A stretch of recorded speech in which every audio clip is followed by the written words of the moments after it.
Thank you, Mr. Speaker. Mr. Speaker, a Pennsylvania state trooper is required to take 27 weeks of training. A Philadelphia police officer who chooses to put his life on the line in the city of brotherly love has to take 30 weeks of intense training. It's a very similar situation in the city of Pittsburgh. A local police officer, that would be the officers that serve in our townships, in our boroughs, they're required to take 18 weeks of training. And finally, our sheriff's department, with the deputy sheriffs, is required to take 760 hours of training. That works out to being just about the same as a local police officer.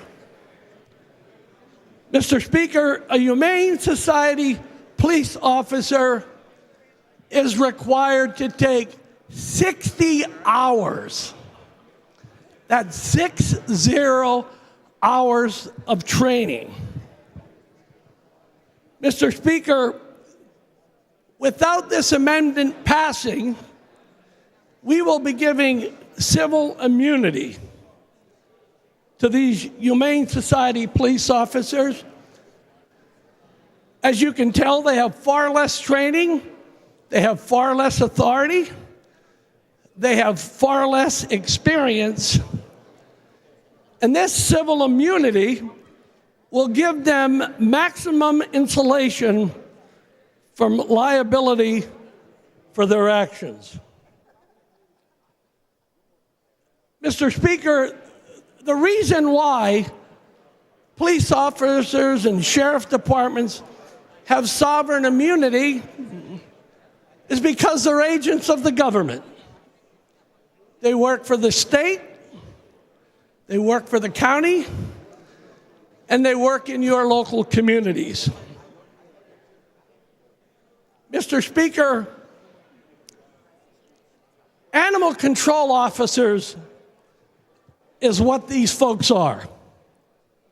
They are not real cops. They're given a limited amount of authority. They're not real cops. They don't work for your local government. They don't work for the state. They don't work for the county. They are an arm of the SPCA or some animal rescue organization. They go through 60 hours, that's 60 hours of training. After that training, Mr. Speaker, they pin a badge on them, they send them out into the community, and the problem is that some of them, now I'm not saying all of them, but some of them think that they're Wyatt Earp.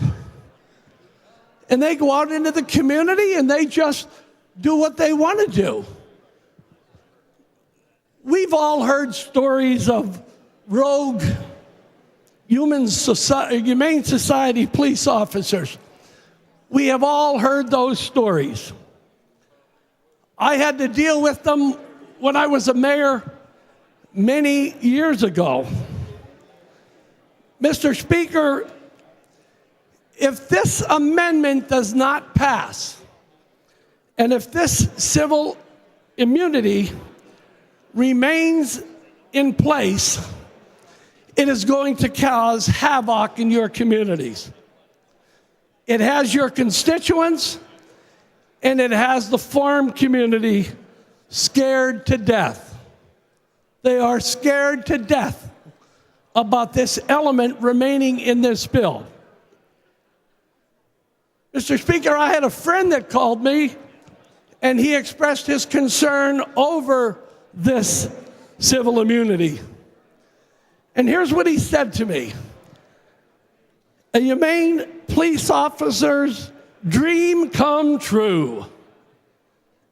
He said this civil immunity is a humane police police officer's dream come true.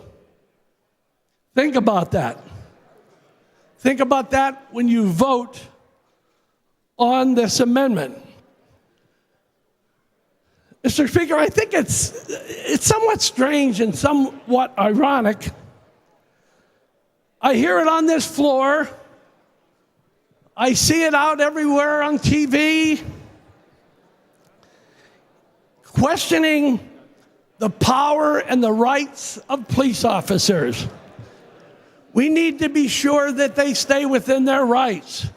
We need to be certain that people's rights are protected. We hold our police, who have extensive training, we hold them very close in terms of being certain that they're respectful of people's rights. But suddenly, when animals are involved, when cats and dogs are involved, holding the Humane Society offers accountable, it just seems to go right out the window. It just seems to go right out the window. Mr. Speaker, creating civil immunity for animal control officers is a bad idea. It's bad for your constituents. It's bad for the farming community. And I ask my colleagues to vote yes on the Knowles amendment. Thank you very much, Mr. Speaker.